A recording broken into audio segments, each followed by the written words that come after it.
Saya paling menghargai teman media ya, karena saya juga bawa media dari Makassar, Pak. Jadi ya, kami ikut juga. Ya, jadi betul-betul kita hargai perjuangan mereka ya. Biasanya kalau kita mulai dulu, ya kasihan mereka. Ya. Yang kata saya tanya gimana teman-teman media sudah siap? Ya. Siap, langsung mulai. Ya, baik. Alhamdulillah. Alhamdulillahilladzi hadana li hadza wa ma kunna linahtadiya laula an hadana Allah.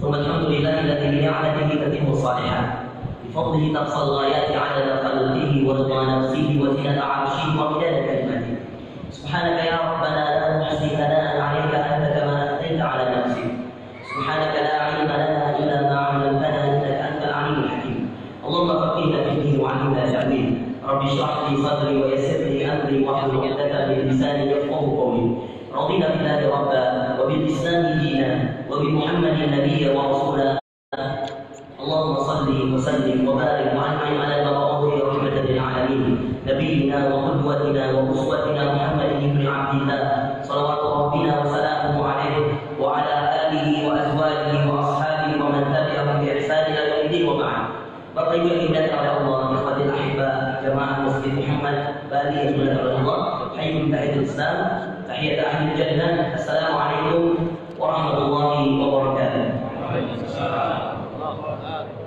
Saudara sekalian yang dimuliakan oleh Allah Subhanahu wa taala. Dahulu ketika saya ceramah tentang inspiratif hijrah, bagaimana mengajak anak-anak untuk berhijrah. Lalu setelah itu terbentuklah halaqah Barbarossa. Saya buat namanya Barbarossa Community. Lalu kemudian anak-anaknya bandel-bandel, nakal-nakal. Padahal bapaknya ustaz-ustaz.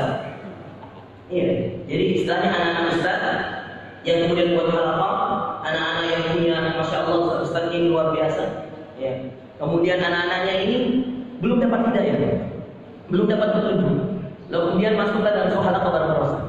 Ketika itu saya berpikir kayaknya bagus temanya. Saya ajak semua mereka datang di ceramah saya buat judul namanya It's Time to Hijrah. Lalu kemudian setelah itu, udah lama setelahnya, mulai ada perubahan. Dan alhamdulillah, sampai saat ini, kemudian kita dengan halaqah Barbarossa itu sampai sekarang ini masih bertahan. Dan dari 20 anak, alhamdulillah semua sudah menunjukkan kesolehannya, ketaatannya, sholatnya. Kemudian alhamdulillah setengah dari mereka sudah menikah. Dan alhamdulillah juga di antara salah satu yang kemudian kami bina di sana sudah mulai menjadi hafizul Quran. Alhamdulillah. Kami S1 dan S2, ini perkenalan sederhana singkat, tak kenal maka tak sayang. S1 dan S2 kami di Sudan, di International University of Africa di kota Khartoum di Sudan. Sebelum saya ke sana, saya sempat mondok di pesantren di Gontor. Dari Gontor, kemudian saya mengajar 6 tahun, saya ngajar ambil kuliah di Magelang. Kemudian Allah takdirkan lulus berangkat untuk dapat beasiswa di Jami'ah Nur di Damaskus, Suriah. Dari sana ternyata saya lulus juga di Sudan. Dari sana kemudian saya istikharah. Lalu kemudian ternyata ketika itu saya setelah istikharah musyawarah orang tua katakan sudahlah berangkat aja ke Sudan. Jadi saya dapat 2 kampus, lulus istikharah. Ibu bilang dah Sudan sampai S2 kemarin selesai. Ini lagi program juga untuk kemudian mudah-mudahan bisa dimudahkan Allah untuk program S3 di Sudan lagi insyaallah. Saat ini saya menjadi dosen, penulis buku juga. Ada beberapa buku saya tulis. Di antaranya yang paling laris buku saya yang sudah dibedah di kira-kira 10 kota sampai di Malaysia dan di Brunei juga. Judul bukunya Aku Mencintai Anak Diriku Karena Allah. Jangan cari di Gramedia karena nggak ada. Ini di self publishing tapi alhamdulillah ya begitulah media sosial membawa kita terbang kemana-mana. Baik, saya kira itu pengenalan singkat ya sekalian tentang saya. Di sini ada senior saya, senior dari Sudan, masya Allah. Ya, rasanya lama tak berjumpa, kemudian ketemu Ustaz Bulus di sini. Beliau senior kami dulu di Sudan, kemudian sama-sama di sana. Beliau selesai S1, kemudian dia lanjut S2, kami lanjut S2 di sana. Baik Bapak Ibu sekalian yang dimuliakan oleh Allah Subhanahu wa taala. Saya sebenarnya lebih tepat mengatakan judul ini dengan saatnya berhijrah. Izinkan saya memulai dengan bacaan Al-Qur'an. Ayat dalam surah An-Nahl. Tadi rakaat pertama kita baca akhir surah An-Nahl. Tapi saya akan membaca tentang hijrah ini dan mudah-mudahan kita bisa tadabburi 3 ayat dalam surah An-Nahl. Ayat 41, 42 dan 43. Allah Subhanahu wa taala berfirman. Kita mulai ceramah tentang hijrah ya. A'udzubillahi minasyaitonir rajim. وَالَّذِينَ هَاجَرُوا فِي اللَّهِ مِن بَعْدِ مَا ظُلِمُوا وَالَّذِينَ هَاجَرُوا فِي اللَّهِ مِن بَعْدِ مَا ظُلِمُوا لَنُبَوِّئَنَّهُمْ فِي الدُّنْيَا حَسَنَةً وَلَأَجْرُ الْآخِرَةِ أَكْبَرُ لَوْ كَانُوا يَعْلَمُونَ. Allah Subhanahu wa taala mengatakan walladzina hajaru. Kata-kata hajaru ikhwas sekalian dalam Al-Qur'an itu banyak sekali yang berarti hijrah. Ada beberapa kata dalam Al-Qur'an yang Anda bisa dapatkan maknanya dengan bahasa Anda. Seperti jika saya katakan tawakal pada Allah. Tawakkal ya tawakkal itu dari bahasa Arab, Yang kalau Anda mendengar orang Indonesia mengatakan ya akhi tawakal saja pada Allah, Anda secara otomatis langsung mengerti kata tawakal. Seperti itu juga dengan kata hijrah. Aslinya orang-orang yang kemudian berasal dari Indonesia sebenarnya mengerti hijrah itu perubahan. Hijrah itu berubah. Hijrah itu berpindah. Saya sudah hijrah nih. Dari mana hijrah? Dari Jakarta ke mana? Ke Bali. Dari Jawa ke Bali. Dari Makassar ke Bali. Ini hijrah. Perpindahan. Ada yang mengartikannya perubahan. Ya. Tetapi dalam Al-Quran, kalau Anda cermati dan Anda amati, subhanallah, kata-kata hijrah sering disebutkan dan dikaitkan dengan kata-kata jihad, dengan kata-kata iman. Bayangkan. Walladzina dalam ayat yang lain dalam surah Al-Baqarah, walladzina amanu wa hajaru fi sabilillah. Dan orang yang beriman dan berhijrah di jalan Allah. Walladzina amanu wa hajaru wa jahadu fi sabilillah. Ulaika yarjuna rahmatallah. Dikatakan walladzina hajaru, orang yang berhijrah, orang yang beriman. Walladzina amanu, orang yang beriman. Wa hajaru, dan berhijrah. Wa jahadu fi sabilillah, dan berjihad di jalan Allah. Bayangkan iman, hijrah, jihad. Satu ayat. Lalu dikatakan ulaika yarjuna rahmatallah. Mereka itulah yang mengharapkan. Mereka itulah sebenar-benarnya orang yang mengharapkan rahmat Allah. Siapa? Yang beriman, berhijrah, berjihad. Maka kalau iman saja dan hijrah tanpa jihad tidak lengkap. Kalau iman saja dan jihad tanpa hijrah tidak lengkap. Maka satu paket saudara sekalian. Walladzina amanu wa hajaru wa jahadu fi sabilillah. Dan orang yang beriman lalu berhijrah lalu berjihad di jalan Allah. Inilah yang dikatakan Allah. Ulaika yarjuna rahmatallah. Mereka itulah sebenar-benarnya orang yang mengharapkan rahmat Allah. Nah, dalam surah An-Nahl tadi dikatakan walladzina hum walladzina hajaru fillahi min ba'di ma zulimu. Dan orang-orang yang berhijrah setelah apa? Setelah mereka dizalimi. Min ba'di ma zulimu. Setelah mereka dizalimi, setelah mereka merasakan kezaliman. Dan di antara ayat hijrah saudara sekalian, dan inilah bukti kekuasaan Allah. Di antara ayat hijrah, tanda-tanda berhijrah dimulai dengan hijrahnya Rasul kita Muhammad sallallahu alaihi wasallam. Anda paham? Anda tahu Rasulullah sallallahu alaihi wasallam berhijrah dari Mekah dan dari ke Madinah itu setelah bertahan bersabar selama 13 tahun lamanya. Bayangkan, seandainya Rasulullah mau, seketika dia bisa berdoa, ya Allah pindahkan aku dari kota ini, kota yang mana keluarganya membencinya, kota yang mana seluruh penduduk ketika itu kaum kafir Quraisy memusuhinya, semua mengolok-oloknya, semua membencinya. Dia datang dengan sesuatu yang baru, dia datang dengan sesuatu yang aneh, dia datang dengan sesuatu yang asing di kota yang mana semua menyembah berhala. Dia datang menyembah Allah yang tak terlihat oleh mata, tak terdengar oleh telinga. Siapa itu? Muhammad. Dia datang di tahun kerajaan Abraha di kota Yaman yang membawa pasukan gajah menuju kota Mekah untuk menghancurkan kota Mekah. Allah turunkan tayran ababil. Alam tara kaifa fa'ala rabbuka bi ashabil fil. Surat ini turun saudara karena apa? Karena kelahiran sosok tadi. Sosok yang bertahan 13 tahun lamanya baru kemudian berhijrah.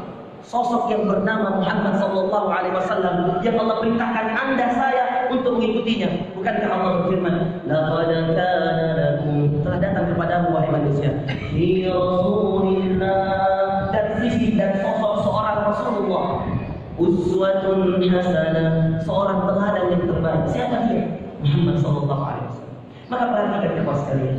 Dalam surah An-Nahl ini kami lanjutkan. Walladzina hajaru fillah, dan orang-orang yang siap berhijrah di jalan Allah. Hijrah berarti perubahan. Hijrah berarti perpindahan. Hijrah yang dalam definisi para ulama dikatakan hijrah adalah perubahan seseorang dari suatu keadaan ke keadaan yang lebih baik, dan dari keadaan yang lebih baik ke keadaan yang paling baik, hingga dia beristiqamah sampai ajal memanggilnya. Jadi saudara sekalian, hijrah itu perubahan dari suatu keadaan ke keadaan yang lebih baik, dari keadaan yang baik ke keadaan yang paling baik. Minal khair, dari keadaan yang baik, ya. Ila ma huwa khairan min, kepada keadaan yang lebih baik. Wa ila ma huwa ahsan wa khairan min, dan kepada keadaan yang paling baik. Hatta yastaqim, sampai dia beristiqamah. Wa hatta yantazir nida'a rabbih, dan sampai dia menunggu panggilan dari Tuhan. Jika ada yang bertanya kepada kita, Ustaz, sampai kapan? Sampai kapan saya harus bertahan dalam hijrah ini? Sampai kapan saya harus bertahan dalam perubahan ini? Jika ada yang bertanya, Ustaz, sampai kapan saya harus beristiqamah seperti ini? Saya biasa sering ditanya seperti itu, Ustaz, sampai kapan ini? Saya katakan, saudaraku, sampai Allah memanggil dengan perkataan, hambaku saatnya pulang. Dengan apa? Perkataan apa? Hambaku saatnya pulang. Makanya dikatakan inna lillahi wa inna ilaihi raji'un. Raji'un pulang. Ar-ruju' pulang, kembali. Jadi jika ada yang bertanya di antara Anda, Ustaz, sampai kapan hijrah ini? Kalau judul kita hari ini it's time to hijrah, saatnya berhijrah, sekarang waktunya berhijrah. Lalu kemudian ada yang bertanya lagi, Ustaz, sampai kapan? Kalau sekarang kita berhijrah, sampai kapan hijrah ini? Sampai kapan perubahan ini? Sampai Allah mengatakan kepadaku, saudaraku, hambaku, saatnya pulang. Baru kemudian hijrah itu berhenti. Baru kemudian perjuangan itu berhenti. Baru kemudian jihad fisabilillah itu berhenti. Sampai Allah memanggil kita. Sampai kedua kaki kita. Imam Ahmad ditanya, sampai kapan seperti ini? Wahai Imam Ahmad mengatakan, sampai kedua kakimu menginjakkan surga, menginjak surga. Sampai kedua kakimu berada di surga. Saudara kami berkata kepada Allah Subhanahu wa taala. Kita lanjutkan dulu ayat dalam surah An-Nahl ini. Menarik. Allah Subhanahu wa taala mengatakan, "Walladzina hajaru fillahi min ba'di ma zulimu." Dan orang-orang yang berhijrah di jalan Allah. Karena Allah. Fillah, dia berhijrah fillah karena Allah. Min ba'di ma zulimu, setelah mereka dizalimi. Sekarang lihat.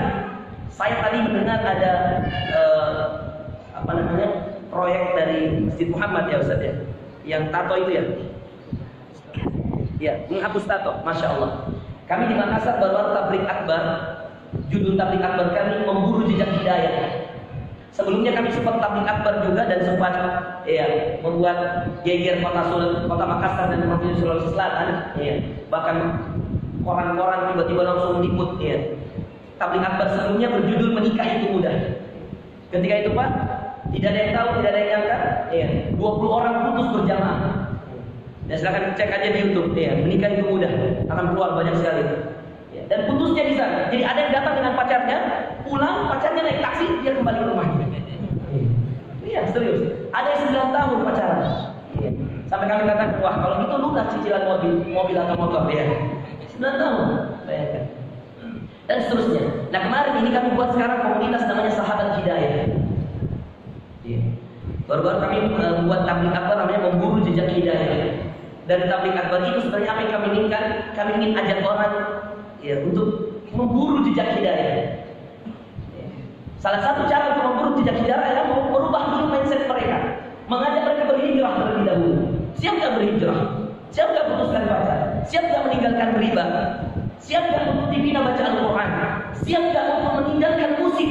Bahkan bayangkan. Karena Al-Quran dan musik tidak akan bersatu saudara sekalian. Demi Allah, orang yang terbiasa dengan Al-Quran pusing dengan musik. Demi Allah, orang yang terbiasa dengan Al-Quran akan muntah ketika terlalu besar itu musik. Saya biasa naik Grab, ketika supirnya putar musik, sakit kepala Pak, sakit sekali. Saya katakan, Mas, bisa dimatikan musiknya. Dan nggak bisa Pak, saya ngantuk kalau gitu saya turun Pak, saya bayar, saya turun. Dan itu yang dikatakan oleh para ulama kita. Musik dan Al-Quran saudara sekalian tidak akan bersatu. Silakan Anda buktikan. Dengarkan musik lalu usahakan hafal Al-Quran, tidak akan bersatu. Saya sendiri selesai hafal Al-Quran saya di Sudan. Dan itu ketika saya putuskan betul-betul berhijrah juga untuk meninggalkan segala macam musik. Allah, semua syekh kami ketika saya juga dijadikan pembimbing dalam halaqah Al-Quran di Sudan untuk menerima setoran hafalan-hafalan mereka, para orang Sudan, orang Kenya dan seterusnya di sebuah masjid. Saya terima masjid di Sudan sekitar 2 tahun ya, dekat rumah di Arkawin di sana. Terkadang di Makmurah juga, kadang Ramadan juga. Kami buat komunitas namanya Komunitas Pemuda Generasi Al-Quran ya, Syabab Ajil Al-Quran, sampai sekarang masih ada ya. Saya baru-baru bulan kemarin kita baru adakan kumpulan dan seterusnya. Ada hafal matan, ada setoran hafalan. Alhamdulillah dari Syabab Ajil Al-Quran yang tahun 2013 kami terintis bersama Syekh Abdul Karim pembina kami, ada Syekh Ahmad Nurul Islam dan para masyayikh di sana. Kami menemukan alhamdulillah sampai saat ini sudah ada 14 orang alumni kami yang sudah jadi imam di seluruh Sudan. Iya, di khususnya di kota Khartoum, Pak. Orang Indonesia. Ya, ada Ustaz Bulus di sini yang mengikuti jejak kami juga selama di Sudan. Iya. Dan ini alhamdulillah 14 orang ini termasuk saya juga itu imam dan dilebutkan ketika Ramadan. Iya. Dan alhamdulillah orang-orang tersebut adalah orang-orang dalam binaan kami. Nah, maka saudara sekalian, saya tidak keras, ya. Tetapi ini harga mati sebenarnya. Ya. Yang mau cinta Al-Quran, tinggalkan musik. Ini tawaran kebaikan. Saya tidak kemudian mengatakan Anda akan berdosa setiap satu detik musiknya yang Anda dengar. Saya tidak berani mengatakan itu.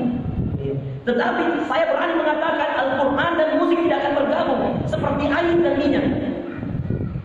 Saya berani mengatakan ini. Ada ulama mengatakan boleh musik dengan syarat seperti ini. Ada yang mengatakan tidak boleh mutlak. Ada yang mengatakan terserah daripada mereka karena mereka masing-masing punya dalilnya. Tetapi saya berani mengatakan saat ini juga ya sekalian, Al-Quran dan musik tidak akan bersatu. Pecinta musik akan susah hidup dengan Al-Quran. Pecinta Al-Quran akan susah hidup dengan musik. Dan di antara perubahan-perubahan yang kami tawarkan kepada mereka, meninggalkan riba. Besok saya diminta oleh Majelis Ulama Indonesia Kabupaten Tabanan untuk promosi dan untuk memaparkan tentang riba, tantangan riba di era modern. Ya. Ini termasuk yang susah Ustaz untuk ditinggalkan. Berapa banyak orang berhijrah hanya penampilannya. Berapa banyak orang mengatakan dia berani berhijrah, tetapi yang berubah penampilan dan stylenya.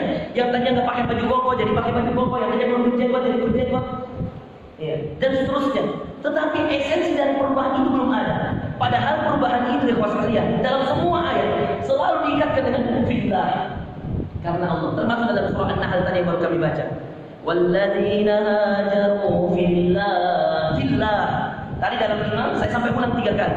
Para masyayikh, para imam mengatakan boleh mengulang ayat, boleh mengulang ayat dalam imam, dalam imam untuk penekanan kepada mustami', kepada yang mendengar, kepada makmum, supaya mereka lebih tadabbur. Ada yang ingat apa tadi kata yang saya ulang dalam imam saya di rakaat pertama? Siapa yang saya sebutkan? Ya, Bapak coba, bagaimana bunyinya Pak? Gimana? Subhanallah itu di rakaat kedua Pak, di surah Al-Hasyr sudah betul Pak. Tapi yang di rakaat pertama, siapa yang bisa lihat? Saya ulang sampai 3 kali. Masa 3 kali saya ulang tidak ingat? Baik Bapak. Wasbir terus. Betul, kata pertama wasbir, bersabarlah. Ada yang tahu? Ustaz, fadhal. Iya. Ahsantum, hayakumullah, masyaallah. Ini kayaknya orang Arab.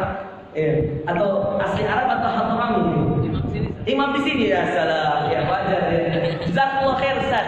Ahsanallahu ilaik. Ahsanallahu ilaik. Para masyayikh biasanya mengulang ayat, mengulang kata dalam Al-Quran, kalimat dalam Al-Quran dalam imamah, dan ini diperbolehkan. Ya. Itu sampai 2 dan 3 kali. Ya. Untuk apa? Tadabbur, penekanan Ustaz. Ayat yang saya ulang tadi adalah wasbir wa ma sabruka illa billah. Wasbir, bersabarlah. Wa ma sabruka illa billah. Dan tidaklah sabarmu itu kecuali sabarmu mengharapkan ridho Allah, kecuali sabarmu hanya untuk Allah. Wasbir wa ma sabruka illa billah. Dan bersabarlah dan jadikanlah sabarmu itu hanyalah untuk Allah. Tidak ada yang lebih utama. Tidak ada kunci utama dalam berhijrah kecuali as-sabar, as-sabar, as-sabar. Sabar, sabar, sabar. Tidak ada kunci utama dalam berhijrah. Pegang kata-kata saya Pak sekalian.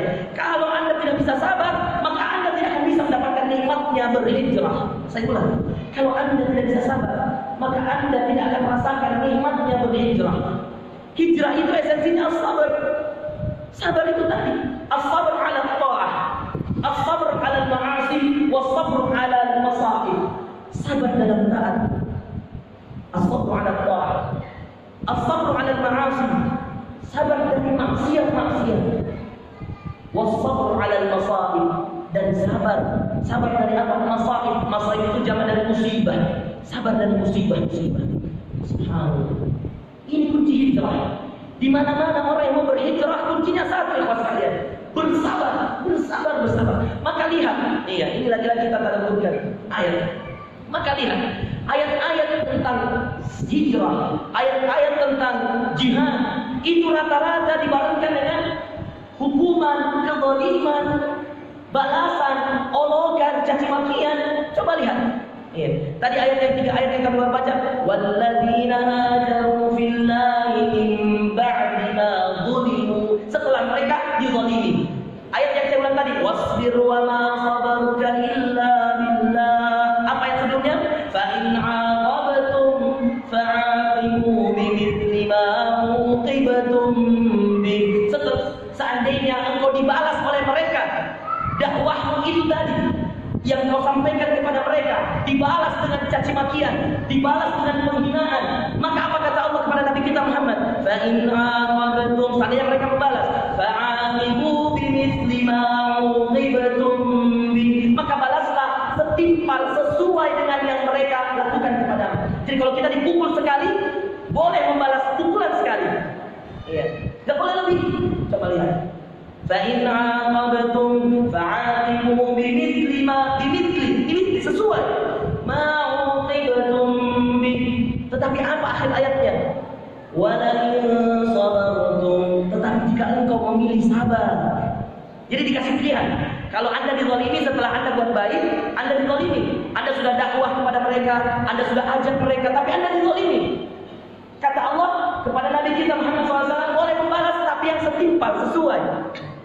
Tapi ada pilihan lain, dan ini yang dipilih oleh Nabi kita. Ini yang dipilih oleh Nabi kita bernama Muhammad SAW. Apa kata Allah? وَلَئِنْ صَبَرْتُمْ لَهُوَ خَيْرٌ لِلصَّابِرِينَ. Tetapi jika engkau memilih bersabar, wahai Muhammad, لَهُوَ خَيْرٌ لِلصَّابِرِينَ, maka itu lebih baik bagi orang-orang yang bersabar. Lalu setelah itu turunlah ayatnya, ayat yang kami tadi baca berkali-kali. Wasbir, bersabarlah wahai Muhammad. Wa ma sabruka illa billah. Bukanlah kesabaranmu kalau kau mengharapkan balasan dari Allah. Coba lihat betapa indah agama ini Bapak Ibu sekalian. Betapa mulia orang-orang yang berhijrah, dan ayat itu turun setelah balasan tadi. Di dalam ayat ini yang kami bacakan Allah juga dikatakan mimba lima zulimu, setelah mereka dizalimi. Maka orang berhijrah jangan pernah Anda mengatakan setelah Anda berhijrah everything is end, semua telah selesai. Tidak. Ini permulaan. Hijrah ini permulaan. Hijrah ini awal.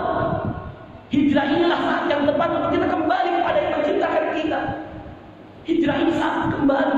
Hijrah inilah saat yang tepat untuk kembali menghadapnya, mempersiapkan diri. Suatu waktu Allah katakan saatnya pulang, dengan senang hati kita katakan labbaika ya Rabbi, kami memenuhi panggilan ya Allah.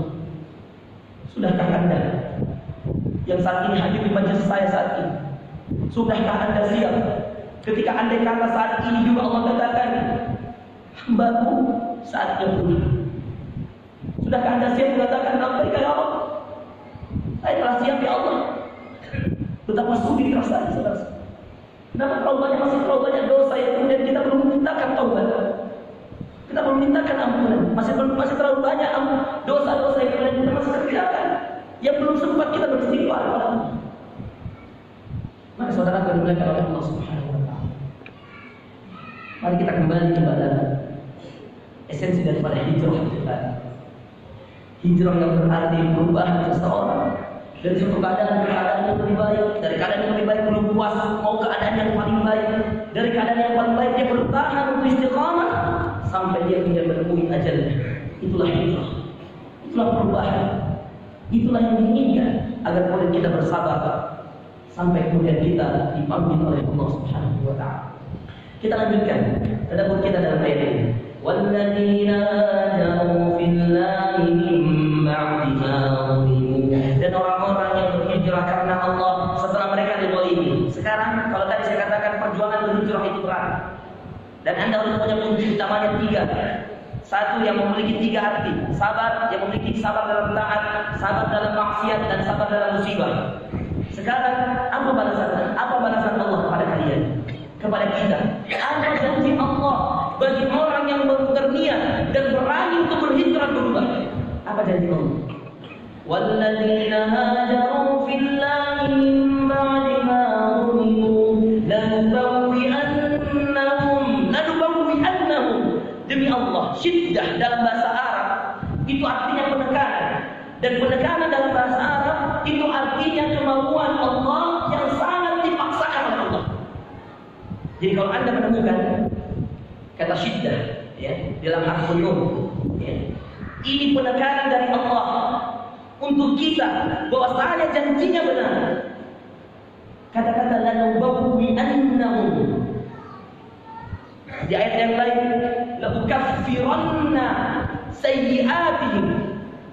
Kata-kata nun yang ada penekanan di atasnya itu janji Allah yang pasti akan terjadi. Penekanan dari Allah bahwa sesuatu ini, hal ini, perkara ini akan terjadi. Sama seperti Allah mengatakan wala nabluwannakum, dan sungguh pasti akan kami uji kalian. Di ayat ini dijanji oleh orang yang berhijrah. Apa janji Allah? Lanubawwi'annahum fid dunya hasanah wa la ajrul akhirati akbar law kanu ya'lamun. Janji Allah, lanubawwi'annahum fid dunya hasanah. Demi Allah, ya. Ini janji Allah. Kata Allah, lanubawwi'annahum, akan kami siapkan bagi mereka kehidupan dunia yang baik. Fid dunya hasanah. Semua kebaikan dunia akan mereka dapatkan. Mungkin setelah berhijrah, perhatikan, mungkin setelah berhijrah Anda tidak langsung kaya, betul. Mungkin setelah berhijrah Anda tidak langsung menemukan jodoh Anda, betul. Mungkin setelah berhijrah Anda tidak langsung naik jabatan, betul. Tetapi setelah berhijrah Anda semakin dekat dengan Allah. Itu yang terpenting. Itu yang kita inginkan. Mungkin setelah berhijrah bahkan penghasilan menurun. Di Makassar, saudara sekalian, ada motor pikir naik jabatan di satu bank, saya tidak usah sebutkan banknya. Dia naik jabatan sebagai manajer bank karena sudah berhijrah. Tawaran gaji yang naik, jabatan yang naik, lalu dia katakan, Ustaz, saya resign. Saya bilang, kenapa untuk resign? Dia katakan, saya sudah bismillah hijrah totalitas. Saya katakan, baik, dia bank syariah. Iya. Dia di bank syariah, saya tidak usah sebutkan bank syariah apa. Ya. Dan dia mengetahui bahwasanya di bank syariah itu ya, masih sulit dia untuk kemudian menerima beberapa kecurangan-kecurangan yang ada. Ya. Bank syariah bagus karena sudah menerapkan syariah, tetapi tetap ada saja oknum-oknum dalam perbankan Bapak Ibu sekalian yang tidak bisa dihindari. Apalagi kalau perbankan syariahnya tidak murni syariah. Dia adalah perbankan syariah yang mengikut pada konvensional. Bisa dipahami? Masih banyak sekali perputaran riba di dalamnya dan dia curhat pada saya. Putaran saya, bismillah Ustaz. Sekarang dia menjadi salah satu staf, ya, penjaga, ya, sebuah counter, ya, dan kemudian juga berusaha dengan bisnis jualan dagang pakaian-pakaian Islam. Masya Allah. Saya sedih melihatnya sebenarnya. Jabatan manajer, saudara sekalian, ditinggalkan. Dia sekarang menjaga di sebuah counter, ya, telekomunikasi. Lalu kemudian dia juga bikin usaha penjualan gamis-gamis syar'i, jubah-jubah koko, jilbab-jilbab dan seterusnya. Kalau ada tablik-tablik akbar Ustaz, dia datang dengan barang-barangnya. Saya sedih terkadang, tetapi bahagia berasa dalam hati saya. Merinding hati, merinding bulu-bulu saya kalau sekalian melihat seorang yang tadinya akan jadi manajer, lalu kemudian dia memilih untuk hijrah. Dia katakan pada saya setelah 3 bulan dia berhijrah, melakukan apa yang telah dia lakukan. Saya tak katakan, bagaimana rasanya? Wallahu a'lam. Hidup ini lebih nyaman. Hidup Simple, bahagia itu sederhana Ustaz. Ya Allah, hati saya ini Pak, luar biasa, tidak bisa membayangkan bagaimana. Ya, saya tahu penghasilan itu lebih sedikit, tidak langsung banyak, betul. Perjuangan lebih berat, betul. Ya, jualan, ya, teman-temannya yang jadi bawahannya selalu mengatakan kenapa antum keluar, kenapa kamu keluar, dan seterusnya. Ini satu, kisah hijrah banyak sekali. Ada lagi satu juga yang pernah berpindah dari satu bank ke bank, mau juga diangkat pangkatnya. Lalu kemudian dia mengatakan saya hijrah saja. Saya berhijrah, dia buka laundry, usaha laundry. Subhanallah. Dia kata Ustaz, memang saya hanya cuci pakaian kotor orang Ustaz. Iya. Tapi saya selalu niatkan mudah-mudahan dengan pakaian kotor yang dipakai jadi bersih, dipakai untuk sholat Ustaz, pahalanya bisa ke saya. Ya Allah, sesederhana itu bahagia. Sesederhana itu hidup, seindah itu berhijrah. Ya. Saya kemarin, ya mohon maaf ini, saya tidak tahu orangnya ada atau tidak. Waktu tabligh akbar Ustaz Syahrullah di Makassar. Nanti Anda bisa buka di YouTube juga. Ada sudah diupload oleh tim kami Indah Dakwah. Itu saya cerita yang bertato yang ajak kita makan malam setelah dari Al-Hanif. Siapa itu? Ada orangnya di sini. Saya lupa. 2012. Saya ini kunjungan kedua Ustaz ke Bali. Jadi 2012 pernah ya ceramah di beberapa masjid juga di Bali. Itu ada Ahmunir yang antar-antar. Ya. Kemudian waktu itu Ustaz kita makan malam di siapa namanya? Antum ingat? Ingat nggak namanya? Bertato sampai dadang. Ada nggak orangnya? Nggak ada. Subhanallah. Mudah-mudahan Allah pertemukan saya dengan dia lagi. Saya angkat ceritanya Ustaz ketika saya di Makassar. Di tabligh akbar saya cerita. Saya ingat sekali kata-katanya Ustaz Syahrullah. Kan waktu itu antum ajak Ustaz ada ikhwan kita. Ya, saya waktu menceramah, dia tetap saya terus. Dia Hanif ya. Dia tatap saya dengan tatapan yang luar biasa. Waktu itu saya ceramah tentang tahfidz Al-Quran. Bagaimana cara menghafal Quran. Dia ikut duduk bertato sampai sini Pak. Tapi tatapannya tajam ya, bukan tatapan orang yang menuntut ilmu, kayak orang mau balas dendam Pak. Iya. Beda tuh ya, orang ya kayak Anda ini Masya Allah tatapan orang menuntut ilmu. Ya tatapannya gini. Dari awal sampai akhir. Lalu kemudian setelah itu saya imam sholat isya, lalu saya keluar. Ustaz Syahrullah bilang, Ustaz kita makan malam di salah satu orang makannya orang yang baru berhijrah juga. Antum bilang begitu, saya ingat sekali. Jalanlah kami naik mobil sampai di tempat.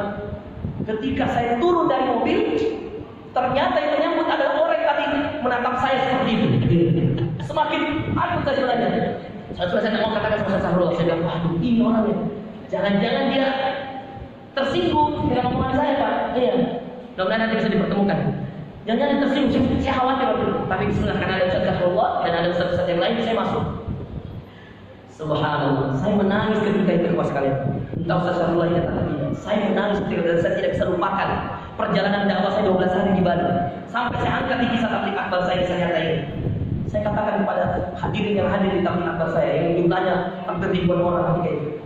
Saya katakan, subhanallah, orang tersebut ketika menyiapkan saya makanan, nasi, kemudian disuruh pilih Ustaz mau lele, mau ini, saya berubah pikiran saya. Tadinya dia kayak seram sekali menawarkan itu, lalu saya mulai berubah. Wah, jangan-jangan ini orangnya baik kok. Tawarkan, duduk depan saya, Ustaz Syahrullah samping saya, cerita. Dia masih bertato besar sekali Pak. Iya, saya memang badannya kekar, tinggi. Iya, cari orang yang nggak percaya, dadang. Iya. Subhanallah, kata yang paling membuat saya tersentuh apa? Saya katakan, Bapak sudah berapa lama buat warung seperti ini? Ustaz, semenjak saya hijrah Ustaz dulu, ya, saya ingat ini, dia adalah ya kayak ketua geng-geng gitulah, ya, orang-orang yang suka malak-malak gitu ya, bertato dan seterusnya. Dia semenjak saya sudah hijrah Ustaz, saya memang cuma buka yang seperti itu Ustaz, ya. Tapi Ustaz dari warung makan ini, rumah makan yang sederhana yang pakai bambu-bambu itu loh, pinggir jalan.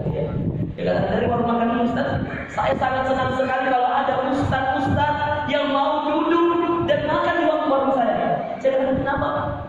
Allah Ustaz, bahagia saya itu ketika saya bisa memberikan makanan kepada orang-orang yang soleh Ustaz. Subhanallah, saya bukan soleh waktu itu. Saya katakan ya Allah dalam hati saya, ternyata untuk bahagia itu sederhana itu loh. Sesederhana itu untuk merasakan kenikmatan iman ikhlas kalian. Sesederhana itu merasakan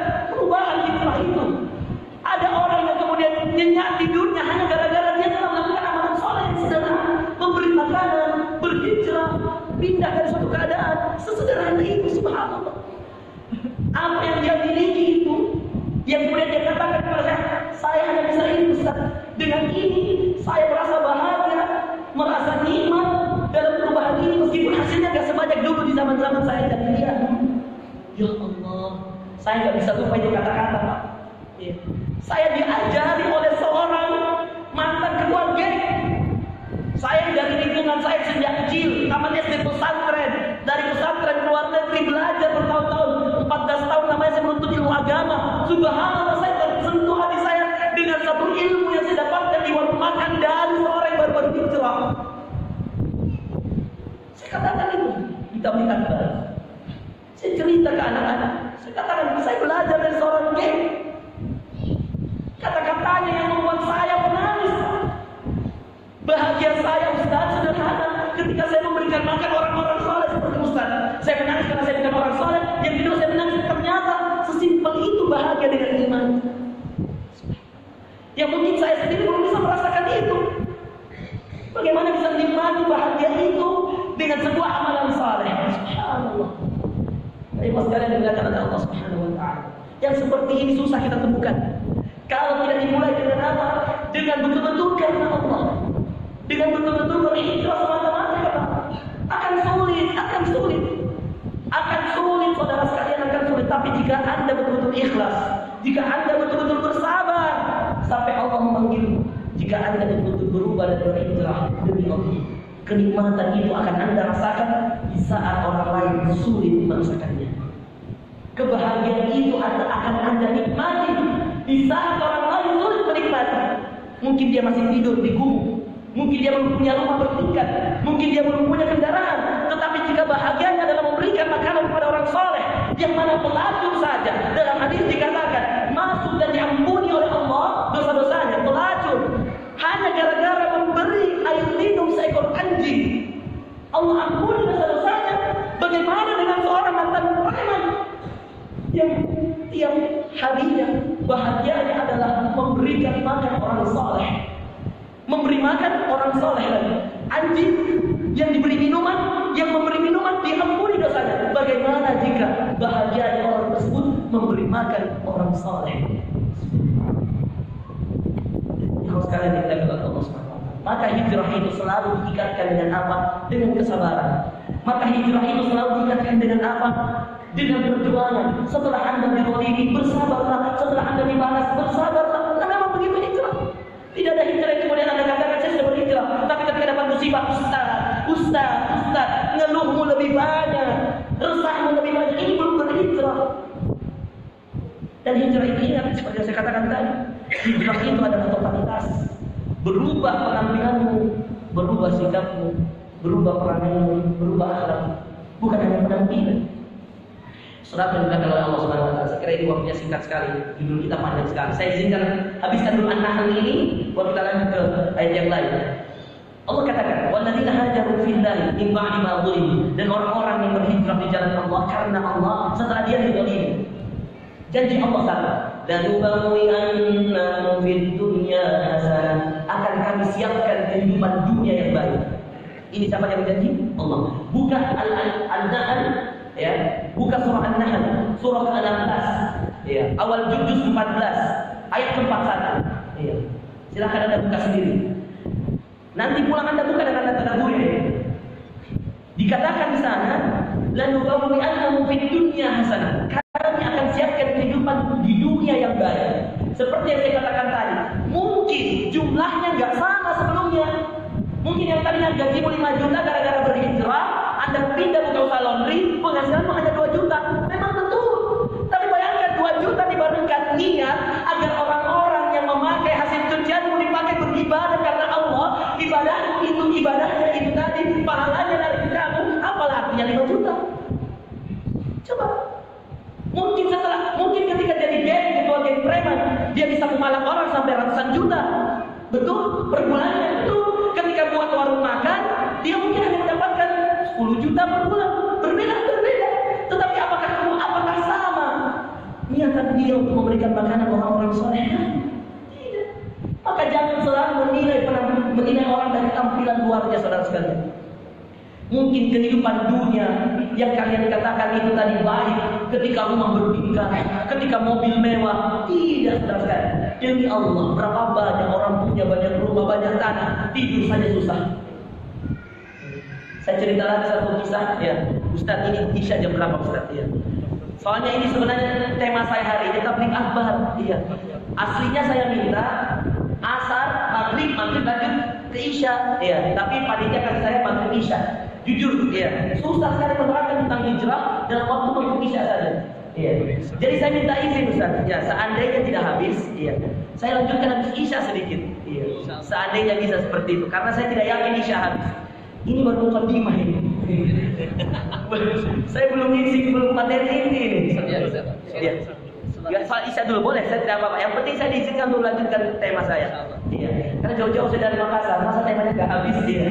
Kalau di Makassar kan saya punya jadwal rutin, iya.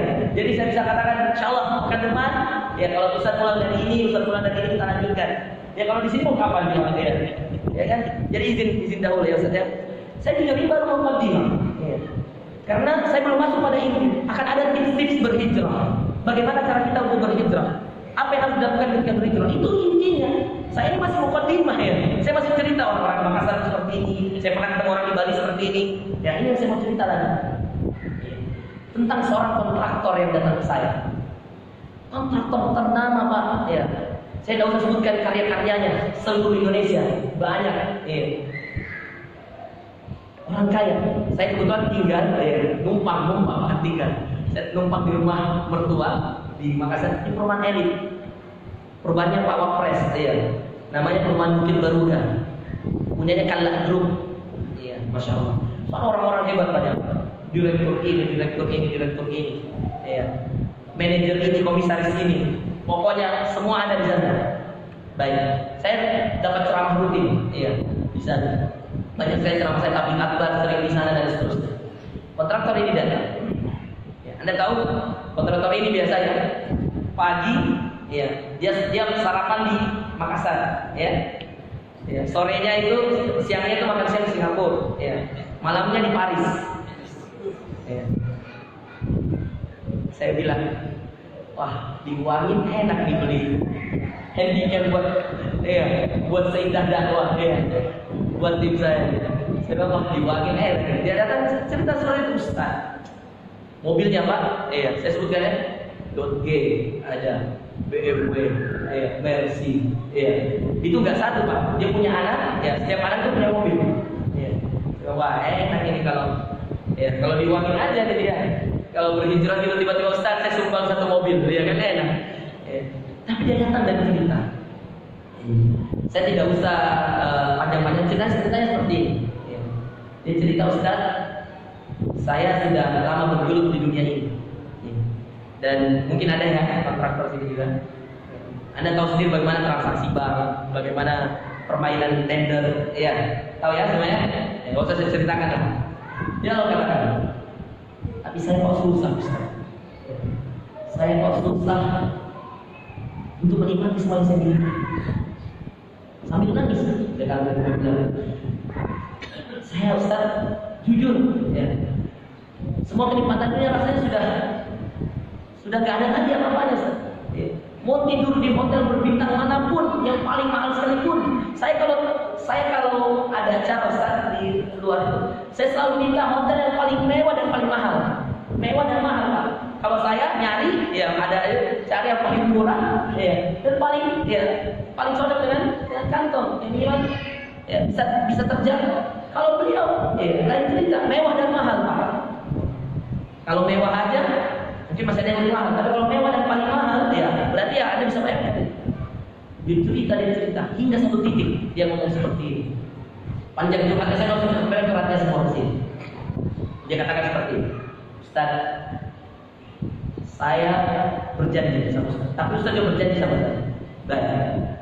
Ustaz berjanji untuk bisa membina saya.